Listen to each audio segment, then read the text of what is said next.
안녕하십니까. 반갑습니다. 원앤원 TV입니다. 대표이사와 함께하는 성경 이야기. 자, 여러분들과 함께 오늘은 우상숭배에 대한 이야기를 한번 해보려고 합니다.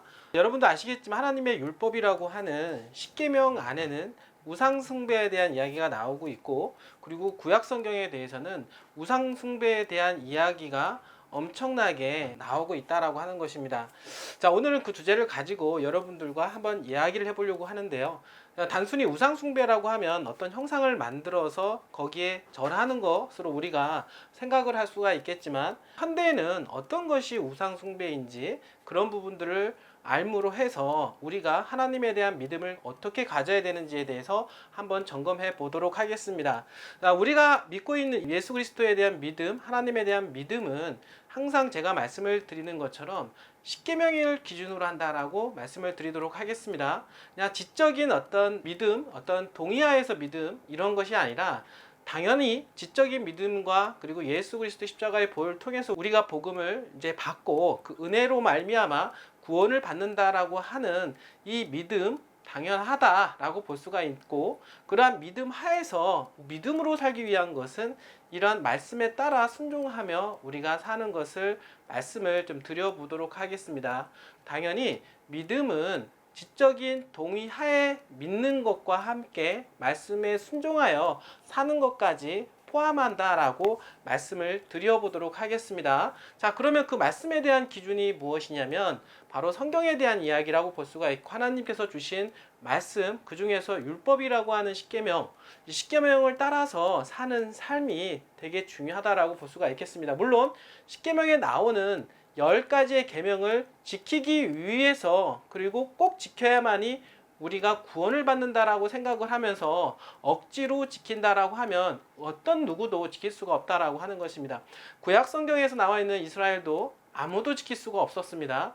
그러나 십자가를 통해서 예수 그리스도를 주신 이유는 뭐냐면 우리의 마음속에 십계명을 새기고, 그리고 예수님을 사랑하는 마음으로 십자가의 피의 보혈을 생각하면서 정말 깊은 내면 속에서 율법을 사랑하는 마음으로 지킨다라고 하면은 자연스럽게 율법이라고 하는 것은 어려운 것이 아니다라고 볼 수가 있겠습니다. 그 율법하에 나오는 그런 우상숭배에 대한 이야기로 여러분들 오늘 말씀을 좀 드려보도록 하겠습니다. 자, 오늘 그 현대판 우상숭배에 대한 이야기인데요. 아까 제가 말씀을 드렸던 대로 어떤 형상을 만들고 절을 하는 것이 아니라 현대에는 어떤 것이 과연 우상숭배인지에 대해서 한번 알아보도록 하겠습니다. 자, 출애굽기 20장 3절에서 5절은 우상숭배하는 사람에 대한 이야기가 나오는데요. 한번 보겠습니다. 너는 다 왜 다른 신들을 내게 잊지 말지라. 너를 위하여 새긴 우상을 만들지 말고, 또 위로 하늘에 있는 것이나 아래로 땅에 있는 것이나 땅 아래 물속에 있는 것이나 아무 형상이든지 만들지 말며 그들에게 절하지도 말며 그것들을 섬기지 말라. 나 여호와 너희 하나님은 질투하는 하나님인즉 나를 미워하는 자의 죄를 갚되 아비로부터 아들에게서 3, 4대까지 이르게 하거니와 라고 이야기 나오고 있습니다. 자, 율법을 어기는 삶, 즉 우상숭배를 하는 것 또한 마찬가지로 죄를 범한다라고 이야기를 하고 있고, 그 죄를 범한 것에 대한 대가는 어떻게 나옵니까? 3, 4대까지 죄에 대한 대가를 받게 하리라 라고 이야기가 나오고 있습니다. 우리가 잘 생각해 봐야 될 대목인데요. 자, 그렇다라고 하면 현대에는 어떤 것들이 우상숭배일까요? 한번 알아보도록 하겠습니다. 여기 지금 나오는 요한일서에서도 이런 말씀을 하고 있는데요. 요한일서 5장 21절에는 자녀들아 너희 자신을 지켜서 우상에서 멀리하라 라고 이야기를 하고 있습니다. 하나님께서는 이것처럼 우상숭배하는 자들에 대해서 심판할 것이다 라고 얘기하시고 좋아하지 않는다라고 하는 것입니다. 자, 그러면 현대인들은 어떻게 우상을 지내고 있을까요? 한번 보도록 하겠습니다.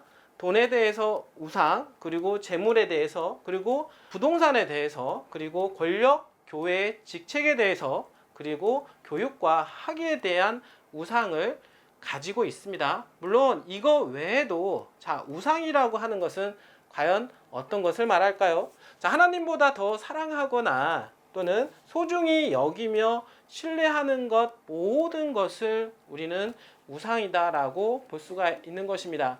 여러분들이 사랑하는 주체가 하나님보다 위에 있다라고 하면, 그것을 더 사랑한다라고 하면은 그것 자체가 바로 우상이다라고 말씀을 드려보도록 하겠습니다. 이것이 바로 현대판 우상이다라고 볼 수가 있는 것입니다.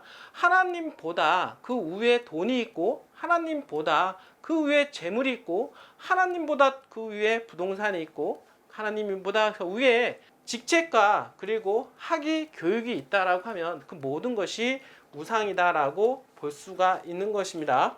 자, 그러면 우상을 섬기고 있는지 어떻게 할까요? 자, 내가 어떤 것을 얻기 위하여 온 몸과 마음을 다하여 노력을 하는데요. 그 어떤 것을 얻는 일로 인하여 하나님의 말씀이나 계명을 불순종하거나 소홀히 여기도록 만든다면 바로 그것이 우상숭배라고 볼 수가 있는 것입니다. 자, 여러분들 당연히 돈을 벌 수도 있고 우리가 어떻습니까? 권력을 질 수도 있습니다. 자, 그렇다라고 하면 돈이 많은 사람이라고 해서 무조건 우상숭배를 하는 것일까요? 그리고 권력을 쥐고 있다고 해서 무조건 우상숭배를 하고 있는 것일까요? 결코 그런 건 아니다라고 하는 것입니다. 우상숭배라고 하는 것은 우선순위에 누가 있느냐, 돈이 많지만 그 위에 하나님이 계시고 권력이 있지만 그 위에 하나님을 첫 번째로 사랑하는 마음이 있다라고 하면은 어떻습니까? 하나님이 절대적인 우리의 사랑이다라고 말씀을 좀 드리도록 하겠습니다. 그런 마음을 갖는 것이 중요하다라고 하는 것입니다. 자, 우리가 돈을 벌 수도 있고 돈을 또 벌어야 되는 것입니다. 사회생활하면서 돈을 벌지만 돈을 버는 목표가 있다라고 하는 것입니다. 돈을 버는 목표가 나를 위한 것이냐, 또는 어떻습니까? 하나님을 위한 것이냐, 또 권력을 지는 것도 마찬가지로 어떻습니까? 나의 어떤 위상을 세울 것이냐, 하나님은 권력을 세움으로 해서 그 권력을 통해서 많은 사람들한테 복음을 전할 것이냐에 대한 문제가 뒤따르는 것입니다. 결국에는 뭐냐면 모든 것을 사랑할 수는 있겠지만 그 위에 하나님이 계셔야 된다라고 하는 것, 여러분들한테 좀 말씀을 드려보도록 하겠습니다. 자, 오직 하나님을 사랑하고 첫 번째로 여기셔야 됩니다. 결국에는 우상 숭배를 하는 것은 우리를 파멸로 이끌 수밖에 없다라는 거 여러분들 꼭 잊지 마셔야 될 겁니다. 우리는 예수님을 믿고 예수님을 그 복음으로 말미암아 십자가의 보혈을 통해서 그 은혜로 우리는 구원을 받고 있습니다. 우리가 그 믿음으로써 우리가 살아갈 수 있는 힘을 얻고 있는 것입니다. 항상 하나님과 연합하는 삶을 살 수 있도록 우리는 최선을 다하셔야 될 것입니다. 이렇게 끝까지 시청해 주신 여러분들 진심으로 감사드립니다.